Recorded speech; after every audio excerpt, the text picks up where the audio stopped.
Alors pour aujourd'hui, merci beaucoup pour la louange, pour les chants qui nous ont vraiment mis déjà dans le sujet d'aujourd'hui, qui est, le mot clé d'aujourd'hui, c'est Hosanna. Merci beaucoup. Hosanna. Hosanna. D'ailleurs, sur le pamphlet d'aujourd'hui, on a ce beau verset, ceux qui précédaient et ceux qui suivaient Jésus criaient Hosanna. Béni soit celui qui vient au nom du Seigneur. Nous voulons regarder la suite de notre texte de Galates, mais quand même, j'aimerais faire de lien aussi avec cet événement où Jésus est entré dans Jérusalem, pas premièrement pour être célébré, mais surtout pour prendre ma place et ta place en allant à la croix. Et c'est pourquoi nous avons toutes les raisons de dire Hosanna, qui veut dire sauve donc, Seigneur, sauve donc. Et nous allons maintenant faire la réponse, le complément à ce Hosanna, qui est une invocation, une prière sauve. On peut maintenant dire Alléluia, c'est accompli. Et c'est pourquoi cette nuit, en me préparant encore aussi pour le message d'aujourd'hui, j'aimerais d'abord commencer avec quelques versets du psaume 33. Psaume 33 nous parle de ce qu'on va regarder aujourd'hui. L'Évangile, c'est un testament, ou l'Évangile, c'est une promesse. Et dans ce psaume 33, nous allons voir comment la parole de Dieu, l'Évangile, c'est une promesse. Alors, voici quelques versets de ce psaume.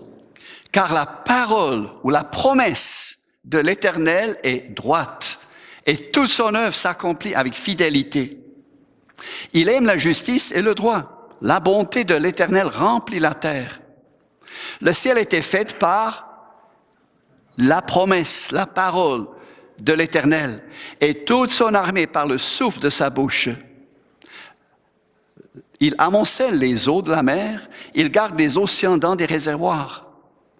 Que toute la terre craigne l'Éternel, que tous les habitants du monde tremblent devant lui, car il parle, il prononce, il s'exprime, et la chose arrive. Voici la promesse, voyez, il ordonne et elle existe.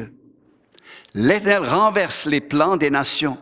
Il anéantit les projets des peuples. Mais les projets, les promesses, les plans de l'Éternel subsistent éternellement et les projets de son cœur de génération en génération.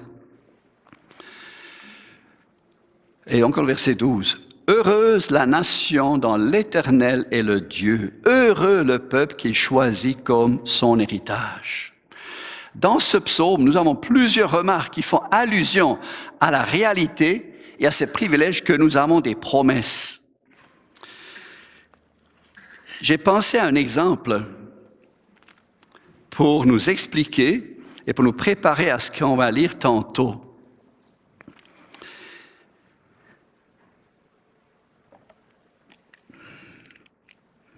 J'ai un objet ici. Et j'ai ici, devant moi, en dessous de moi, un ombrage. L'ombrage ici témoigne qu'il y a quelque chose ici entre la source de lumière et le fond là. Je peux tellement admirer l'ombrage, je peux la regarder, je peux l'étudier, je peux la trouver beau, je peux trouver ça fantastique, c'est vraiment phénoménal. Mais c'est quoi la différence entre l'ombrage que j'ai ici et ça? C'est pas la même chose. L'ombrage que j'ai ici, ça vaut quoi? Ça vaut pas si grand-chose. Ça donne, ça instruit, ça forme, ça donne des notions, mais c'est autre chose si j'ai l'objet. C'est autre chose. Je ne sais pas si vous aimez les voitures, ceux qui aiment les voitures, ou ceux qui aiment des ordinateurs ou d'autres choses. Si vous avez un bel Lamborghini, par exemple, ou un Porsche, ou un Mercedes, ou je ne sais pas les belles voitures que vous aimez, vous avez l'ombre de la voiture, mais c'est autre chose d'avoir la voiture elle-même. Vous êtes d'accord? L'ombre est précieux parce que ça donne une décor, ça donne une description de ce que c'est la réalité. Mais la réalité elle-même, c'est tout un privilège.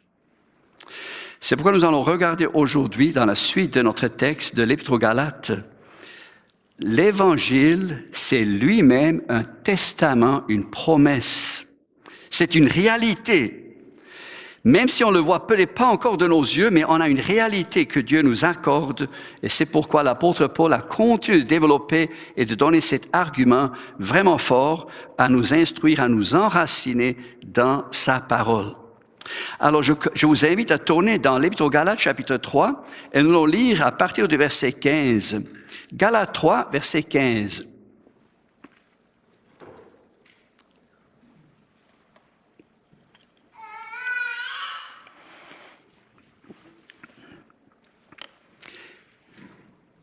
Frères et sœurs, je parle ici selon les règles humaines. Quand un testament est établi par un homme, personne ne peut l'annuler, ni lui ajouter quelque chose. Or, les promesses ont été faites à Abraham et à sa descendance. Il n'est pas dit « et aux descendances », ça veut dire au pluriel, comme s'il s'agissait de plusieurs, mais c'est d'une seule qu'il s'agit. À ta descendance, virgule, c'est-à-dire à Christ. Voici ce que je veux dire. Un testament, qui est aussi une promesse, que Dieu a établi, virgule, la loi survenue 430 ans plus tard ne peut l'annuler et rendre ainsi la promesse sans effet. En effet, si l'héritage venait de la loi, il ne viendrait plus de la promesse. Or, c'est par une promesse que Dieu a accordé sa grâce à Abraham. Pourquoi donc la loi?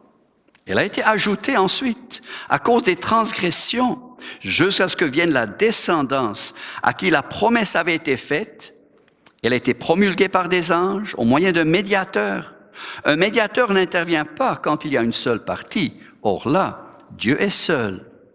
La loi est-elle donc contre les promesses de Dieu? Certainement pas.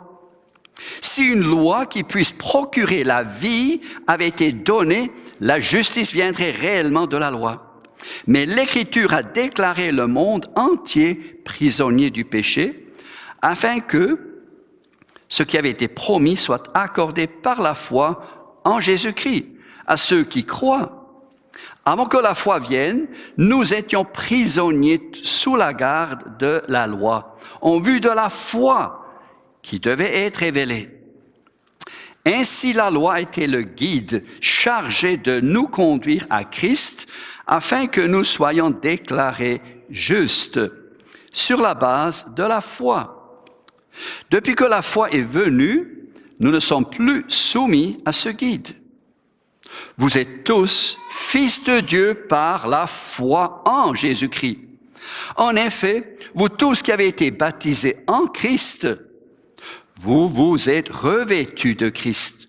Il n'y a plus ni juif ni non-juif, il n'y a plus ni esclave ni libre, il n'y a plus ni homme ni femme, car vous êtes tous un en Jésus-Christ. Si vous appartenez à Christ, vous êtes donc la descendance d'Abraham et vous êtes héritiers conformes à la promesse. Prions. Seigneur Dieu, merci de nous adresser ces précieuses vérités et de nous ouvrir l'intelligence. Viens à notre secours, nous te prions, à chacun qui est présent. Oui, nous avons tous besoin de toi. Moi, personnellement, nos jeunes ont besoin, nos familles, nos couples, tous ceux qui souffrent aussi. Seigneur, on a tous besoin de toi. Nos églises, nous avons besoin de toi. Nos gouvernements, Seigneur, notre population, notre pays a besoin de toi, Seigneur. Que tu te révèles, s'il te plaît. Tu sais combien nous sommes tellement troublés par toutes sortes de choses qui se passent autour de nous, qui est derrière nous et qui peut-être aussi est devant nous. Mais toi, tu es beaucoup plus grand et tu as un projet, tu as ton plan, tu as ta parole, tu as tes promesses. S'il te plaît, bénis-nous ensemble et permets que ta parole puisse encore une fois nous réconforter et nous encourager. Ouvre maintenant nos intelligences. Merci Seigneur. Amen. L'Évangile, c'est un testament, c'est une promesse. Et comme on vient de lire dans ces quelques versets, Dieu reste fidèle. Dieu ne change pas son projet. Dieu ne change pas ses idées. Dieu ne change pas sa parole. Sa parole demeure éternellement en vigueur. Il était déjà en place, la parole, avant que la création ait été faite, avant le cosmos a été fait. La parole était présente déjà, avec Dieu. C'est Dieu qui est la parole, nous dit l'apôtre Jean. Et cette parole, c'est la vie. Et cette vie est la lumière. Et c'est tout un privilège quand Dieu nous ouvre la perspective, les yeux, pour qu'on voit cette lumière qui brille dans les ténèbres, ces vérités. D'ailleurs, si on comprend l'Évangile de mieux en mieux, on voit que ça débute dès le début dans la parole, dans Genèse, et ça termine dans l'Apocalypse. Un des livres les plus marquants de la promesse et des promesses de Dieu, parce que ça va parler de ces promesses-là, c'est l'Apocalypse. L'Apocalypse parle de ces promesses-là. Dieu accomplit parfaitement tout ce qu'il a prévu, tout ce qu'il a annoncé d'avance, il l'accomplit. Mais nous avons besoin d'être bien enseignés. Et c'est pourquoi l'apôtre Paul, il dit dans 1 Corinthiens 4, versets 14 et 15, 1 Corinthiens 4, il dit ceci, « Ce n'est pas pour vous faire honte que j'écris cela, mais je vous avertis comme mes enfants bien-aimés. En effet, même si vous aviez 10 000 maîtres, et il prend ça gros, ce chiffre-là, même si vous aviez 10 000 maîtres, ou professeurs, ou enseignants de la loi, c'est ça qu'il veut dire, des maîtres de la loi, des maîtres en Christ qui savent expliquer la loi, vous n'avez cependant pas plusieurs pères, puisque c'est moi qui vous ai donné la vie en Jésus-Christ par l'Évangile. C'est tout un privilège. Il y a beaucoup d'enseignements et c'est comme des maîtres qui peuvent nous instruire comment on doit fonctionner. Mais l'apôtre Paul, il dit, je suis devenu, Dieu m'a appelé pour être un père, pour vous donner la vie par l'Évangile, par la promesse de l'Évangile. Et d'ailleurs, l'Évangile se culmine, toutes les promesses de Dieu se culminent sur Jésus-Christ. Lui est l'accomplissement complet et parfait de toutes ses promesses. Donc, c'est ce que nous voulons voir maintenant dans ce passage. Il y en a 3 sections. On va parler du principe de la promesse. Ensuite, on va regarder la loi. Pourquoi la loi? Il y a 2 questions qui sont posées dans le texte. Pourquoi donc la loi?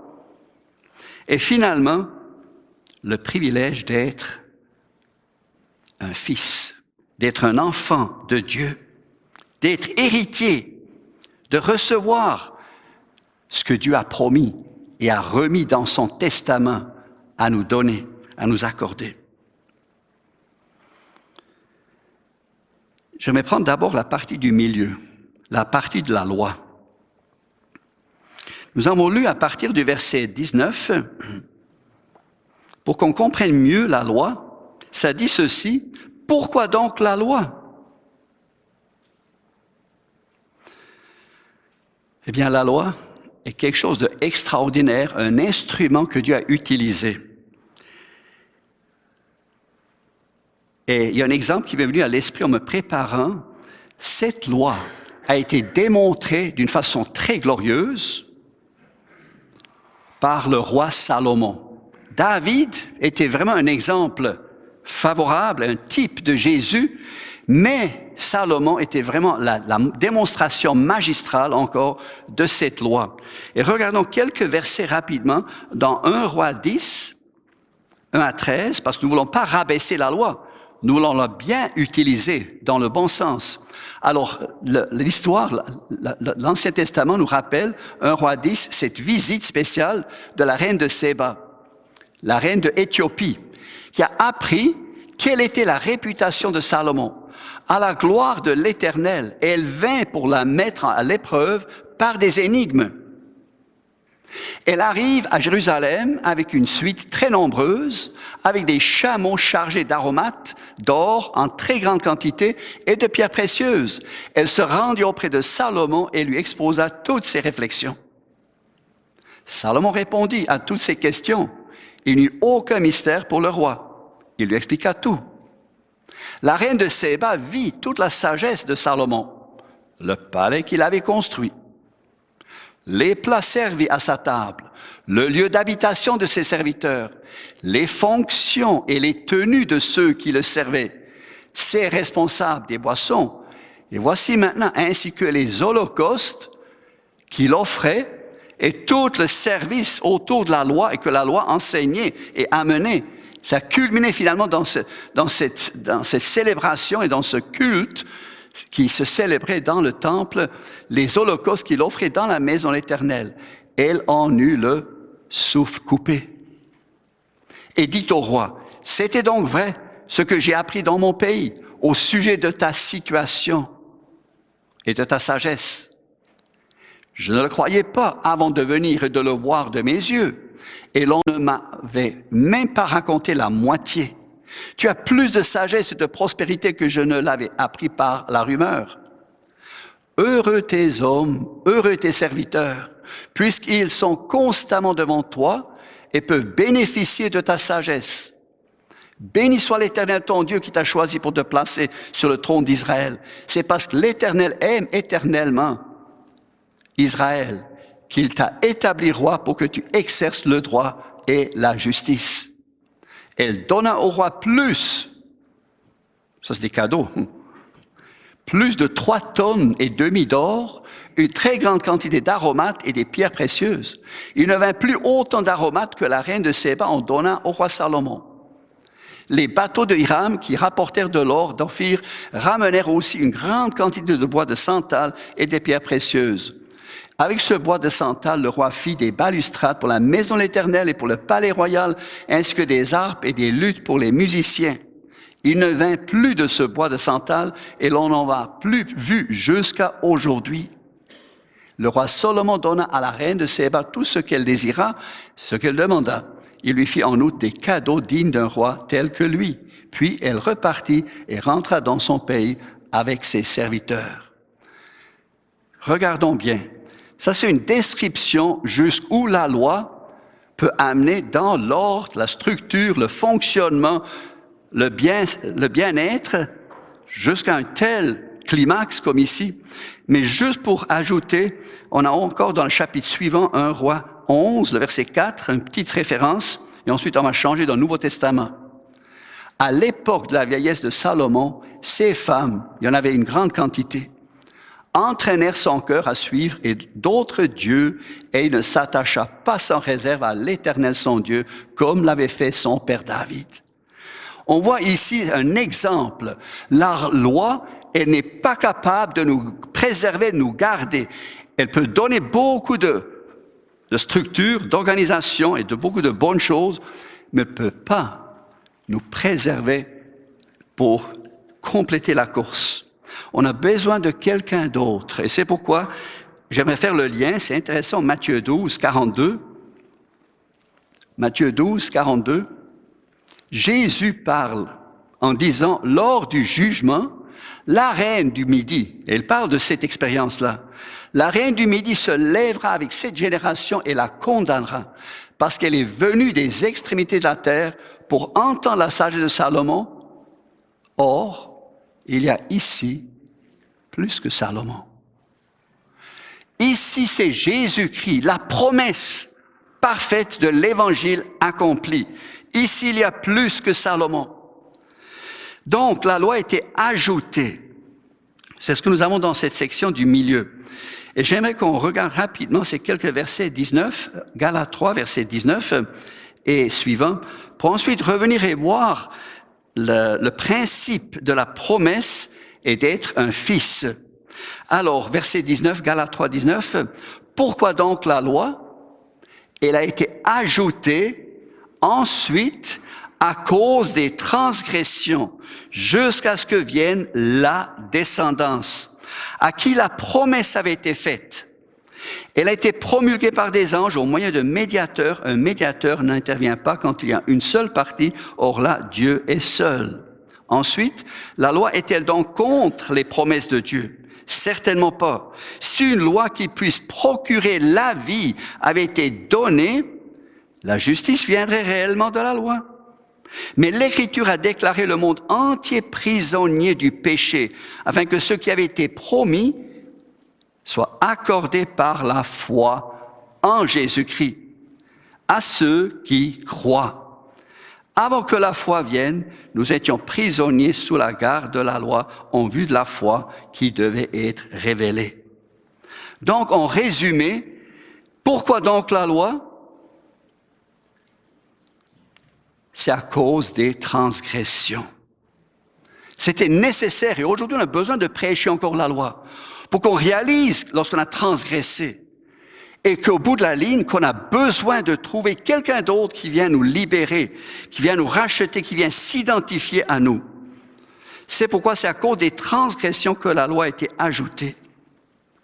En plus de démontrer sous quelle malédiction que nous sommes, c'est ce qu'on a vu la dernière fois, Christ nous a racheté de la malédiction de la loi en devenant malédiction pour nous, puisqu'il est écrit, tout homme pendu au bois est maudit. C'est ce que nous célébrons dans ces jours de Pâques, vendredi saint. Jésus est rentré à Jérusalem. Il a monté quoi? Un ânon. L'ânon qui est le symbole d'un animal pur ou impur. Selon les règlements, l'ânon, un âne, était pur ou impur, selon la loi. Impur. Impur. Un ânon est un animal, dans l'ancien temps, sous la loi, c'est un animal impur. Comment ça se fait, le Dieu saint, pur, juste, il s'assoit, il se fait monter sur un ânon qui, selon les évangiles, n'a jamais été monté en plus. J'ai pas fait l'expérience. Je ne sais pas comment ça marche. J'ai fait une expérience avec ma sœur une fois, c'était dans les montagnes. On a pu louer un ânon, un âne, je pense que c'est une ânesse. Puis on a monté ma sœur là-dessus, mais l'animal avait la misère à porter cet enfant-là. L'enfant a failli de tomber de l'âne. Un ânon, en plus, n'a jamais été monté. Jésus monte là-dessus pendant son entrée à Jérusalem. C'est quoi qu'il veut nous enseigner avec ça? C'est qui l'ânon dans l'histoire? C'est moi. C'est moi l'ânon. Impur, injuste, incapable d'accomplir, pas domptable. La nature humaine n'est pas domptable. La langue humaine, pas domptable par les humains. Ça prend quelqu'un d'autre. Jésus l'a monté parfaitement, malgré la foule. L'ânon a transporté Jésus. On lit aucun incident, aucun problème dans cet épisode-là. Jésus rentre à Jérusalem en s'identifiant avec l'impureté de toute notre injustice, de toute notre malédiction. Jésus l'a transporté à la croix pour la accomplir, l'achever, pour la supporter. Donc, la loi, elle est survenue plus tard pour faire la démonstration encore plus forte de notre état désespéré d'avoir un sauveur, d'avoir une promesse, d'avoir un testament, d'avoir un héritage. En plus, nous avons lu, c'était pour faire la démonstration que nous sommes prisonniers. Dans le verset 23, avant que la foi vienne, nous étions prisonniers. Prisonniers sous la garde, mais dans le verset 22 précédent, nous étions aussi prisonniers du péché. Prisonniers, esclaves, incapables de sortir de cette dictature, de ce régime. Du péché originel, ça parle du plus singulier. Donc nous sommes prisonniers de nature du péché, afin que ce qui avait été promis soit accordé par la foi en Jésus-Christ à ceux qui croient.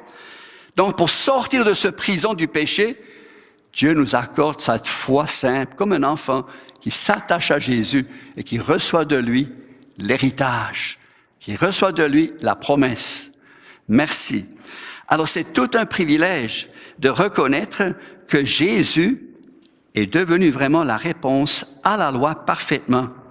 Donc nous étions placés comme prisonniers sous la garde de la loi et pour qu'on soit guidés finalement vers Jésus-Christ. Façon d'utiliser la loi. Si on utilise la loi pour perfectionner notre vie, on est déjà sur la mauvaise route. Mais si on utilise la loi pour nous amener à capituler, à baisser les bras et à écouter avec foi et de recevoir, la loi est parfaitement utile. Et c'est d'ailleurs pourquoi on a besoin de la loi. On ne peut pas l'éliminer. Il y a des milieux qui coupent complètement l'Ancien Testament. On prend juste le Nouveau. L'Ancien Testament, on peut couper la Bible. Non, définitivement non. On a besoin de la loi, mais il faut bien la savoir l'appliquer et non pas de la mauvaise façon. Et c'est pourquoi j'aimerais maintenant poursuivre avec les deux autres éléments. Le principe de la promesse. L'apôtre Paul, il revient ici au verset 15, il parle d'un testament. Et il dit déjà dans les circonstances, dans la société, dans notre culture et surtout dans leur contexte juif, l'arrière-plan juif culturel et leur pratique, un testament était quelque chose de sacré. Un testament, on n'y touche pas. Un testament, on le reçoit tel quel. Personne ne peut l'annuler ni lui ajouter quelque chose.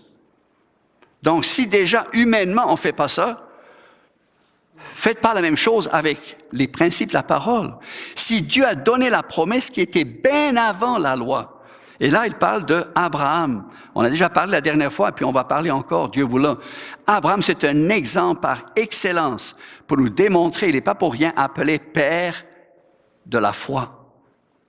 Il était appelé comme un idolâtre, il a écouté Dieu, il a écouté sa voix, il s'est déplacé dans le pays que Dieu a promis à sa descendance, à lui et à sa descendance à leur donner, le terrain que Dieu a désigné au peuple d'Israël.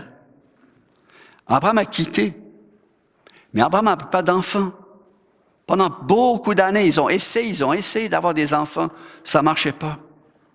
Ils étaient rendus trop vieux pour avoir des enfants. Et c'est typique. Dieu attend jusqu'à ce qu'on n'a plus les moyens de fournir nous-mêmes. Et ça, c'est glorieux. Quand nous sommes plus capables de fournir, on n'a pas besoin de se rendre jusqu'au dernier bout. On peut apprendre, on peut réaliser la leçon avant. On peut laisser Dieu agir. Et Dieu a agi miraculeusement dans la vie d'Abraham et Sarah, que toutes les deux, malgré leur avancement d'âge, toutes les deux étaient de nouveau rendues capables de concevoir et d'avoir un enfant qui était Isaac. On va le voir un peu plus tard parce que ça vient comme exemple vraiment excellent pour démontrer comment ça se passe à l'intérieur de nous, comment on peut vivre par la foi sur ce principe-là. Alors Abraham a reçu la promesse. Verset 16, les promesses ont été faites à Abraham et à sa descendance au singulier. Et il y en a beaucoup qui se réclament d'Abraham. Mais est-ce qu'on a compris le message? C'est à sa descendance, c'est un seul, et c'est clair et net. Le texte nous dit, verset 16, c'est-à-dire à Christ. C'est lui la promesse, c'est lui le témoignage, c'est lui l'héritage.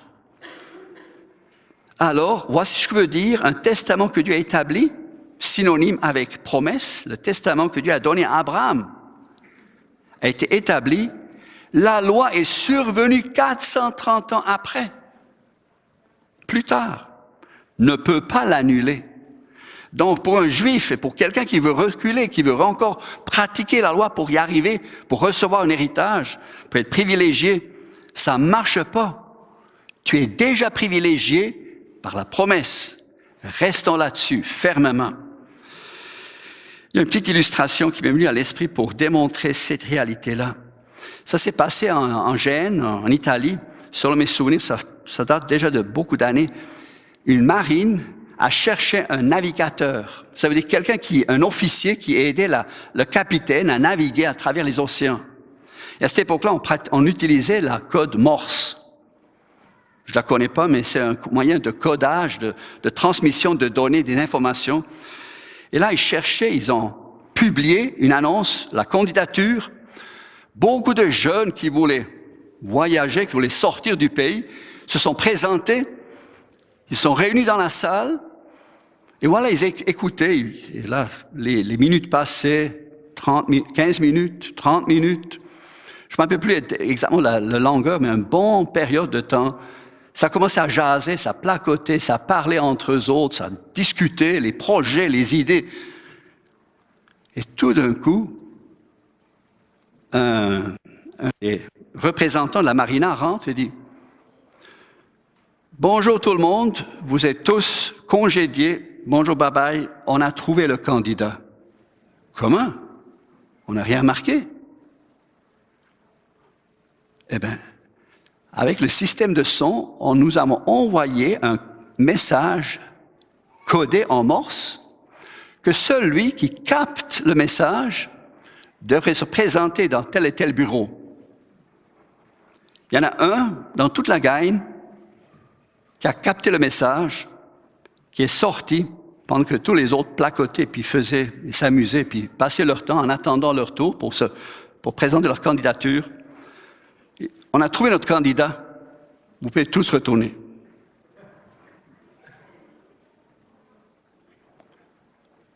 Dieu ne code pas son message.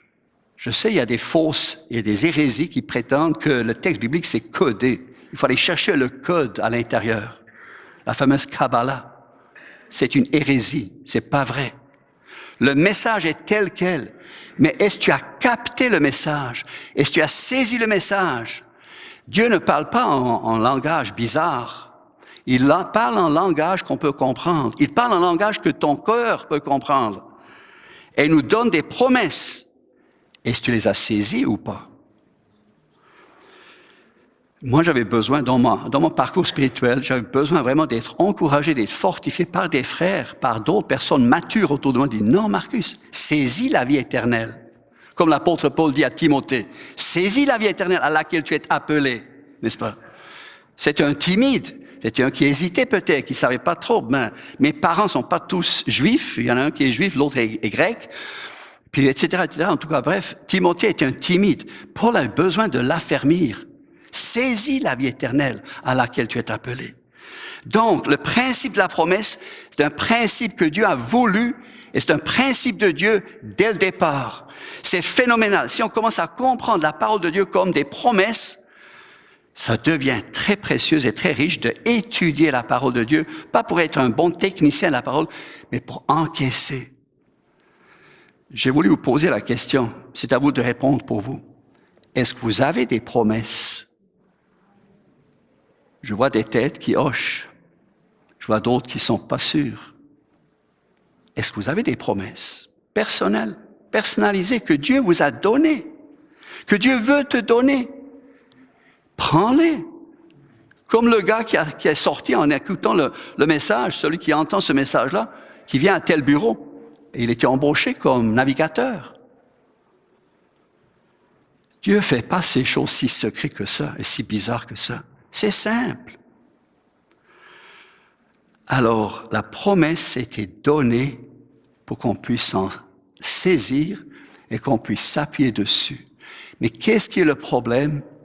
Lorsqu'on a une promesse et on ne voit pas tout de suite le fruit, on est en train de douter. Puis parfois, on lâche la promesse. On dit, je ne sais pas si Dieu a vraiment promis telle ou telle chose. Maintenant, je pense surtout à des promesses spirituelles. Parce que là, on peut avoir des promesses pour, je ne sais pas, une bonne voiture, une bonne maison, un chalet. Ça, c'est éphémère. Ne cherchons pas ces promesses de la prospérité. Cherchons des promesses de la santé spirituelle, de la saine doctrine, de cette sainteté, de cette justice que procure cet évangile en nous. Cherchons ces promesses-là. Et comme on a vu à la fin de ce texte, finalement, Dieu veut et Dieu désire qu'on soit fils. On l'a entendu chanter. On est fils, on est enfant de Dieu. On n'a plus besoin d'avoir peur. Verset 26, Galates 3. Vous êtes tous fils de Dieu par la foi en Jésus-Christ, parce que lui est la personne promise en qui nous pouvons placer toute notre confiance. C'est lui qui nous a pris en charge. Vous êtes tous fils de Dieu par la foi en Jésus-Christ. C'est une foi authentique, c'est pas une foi religieuse qu'on a héritée de nos parents, qu'on était élevés peut-être, et peut-être comme c'est marqué plus tard, qu'on était baptisés comme bébé. Un bébé peut pas se décider. En effet, vous tous qui avez été baptisés en Christ, vous êtes revêtus de Christ. C'est la promesse, vous êtes revêtus de Christ. Donc c'est quelque chose qui se passe à l'âge mature, un certain discernement. C'est pas comme bébé, c'est pas ce baptême-là qu'on pratique dans beaucoup de religions chrétiennes. Non, c'est le baptême, c'est l'identification en Christ, que vous êtes revêtus de Christ. Vous êtes cachés avec Christ en Dieu. Votre vie est cachée en Christ. C'est ça notre promesse. On ne le voit pas encore. Et c'est ça notre combat. C'est ça notre difficulté encore. Mais Dieu tient ses promesses, il respecte ses promesses, et c'est pourquoi nous avons un témoin fidèle à qui nous pouvons nous attacher et nous accrocher lorsque des fois ça brasse. Comme quelqu'un des fois a dit, même si la promesse nous semble comme un drapeau ou comme un poteau, dressons au moins le poteau, même si le vent peut-être a arraché le drapeau, n'est-ce pas? Gardons encore le poteau, gardons la promesse. Tu as dit, tu as promis, et merci Seigneur que tu m'as promis telle ou telle chose. Quel privilège! Donc, vous êtes tous revêtus de Jésus-Christ. Et c'est pourquoi il n'y a plus ni juif, ni non-juif. Il n'y a plus ni esclave, ni libre. Et attention, il n'y a plus ni homme, ni femme. Ça veut dire que Dieu diffuse les genres. Dieu les a voulus, Dieu les a créés. Dieu veut avoir la distinction fonctionnelle, mais l'égalité au niveau position. Très important à retenir. Position homme et femme est parfaitement égale en Jésus-Christ. On est identifié en Jésus-Christ, mais différent dans la fonction. Si vous appartenez à Christ, vous êtes donc la descendance d'Abraham. En me préparant, je pense, je me suis jamais vraiment rendu compte à quel point ce verset 29 culmine pour dire vous. Si vous appartenez à Christ, vous êtes donc la descendance de qui? D'Abraham. Wow!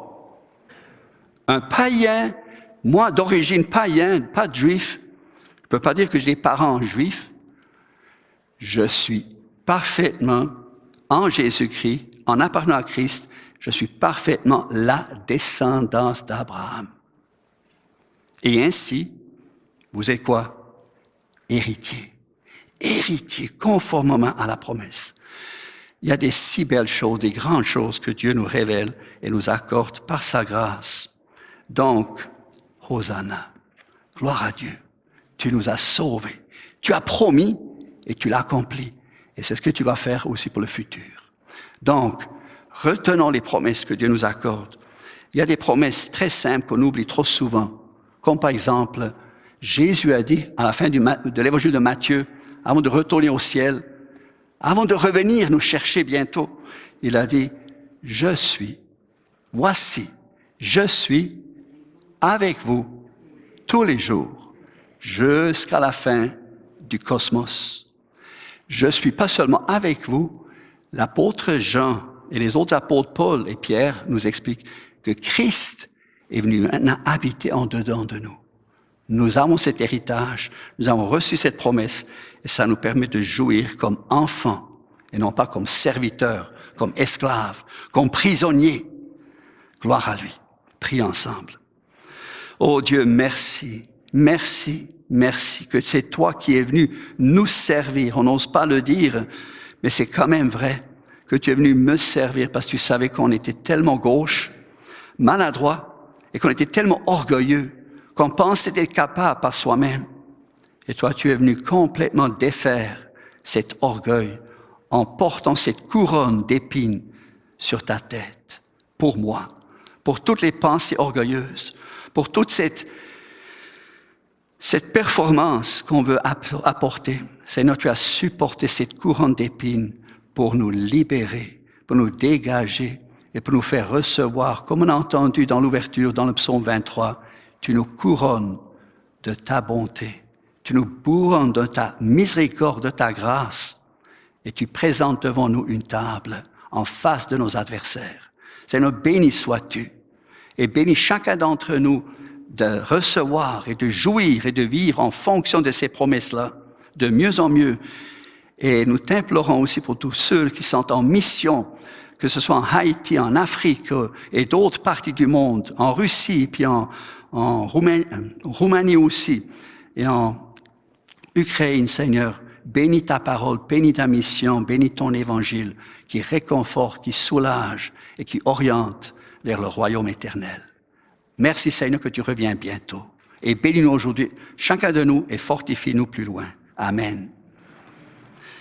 Bon dimanche des Rameaux.